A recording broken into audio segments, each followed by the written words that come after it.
What needs to be done? How can we tackle what is a new phenomenon certainly a new phenomenon at a new level? I would say yes, it's not a new phenomenon, but it's certainly at a different level of a complexity and of a scale that is unprecedented for Europe and the world. Certainly, what we're seeing is that security measures, repressive measures alone are not sufficient in tackling, in fighting and in countering terrorism. There has to be comprehensive strategies that take into account all actors, all players that in one way or the other are involved in a very global phenomenon.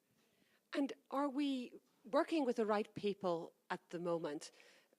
And is there a best practice from any particular country in this field?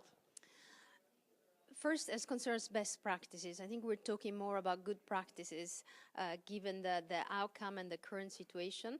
And this is one of the main challenges that governments are facing.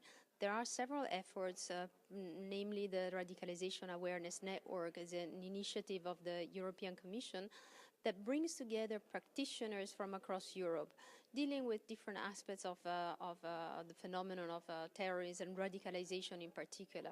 So from prisons to school, developing counter-narratives. So certainly it is very important to share the experience across Europe, across member states, bearing in mind that it is not always possible to just replicate models that have worked in one country and expect that they might work in the same way in another country, because the contexts are very different. There's different societal, cultural aspects that have an impact on how policies can be not only implemented, but received by the target audiences. You said in your presentation that you wanted organisations to be better at defining their outcomes. What sort of outcome are you talking about? Somebody goes in, says they're a terrorist, and then comes out, well, no, I'm not a terrorist any longer. I'm being a bit flippant, but how do you prove those outcomes? This is one of the main challenges, and we're really, everything is progressing on a base of trial and error, because the phenomenon as a whole is unprecedented. A lot has been learned over the years. When it comes to setting goals or referring to outcomes means defining objectives when trying to developing and implementing a program.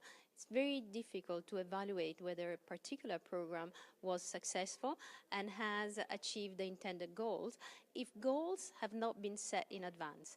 And this is something that hasn't happened for a long time, because the focus of setting goals was primarily on the process. So setting goals for the process, for the implementation of the program, rather than to establish whether individuals have or have not radicalized. So what next for the Counter Extremism Project? Certainly more engagement, continuing to engage worldwide, not just in the US and Europe, but beyond.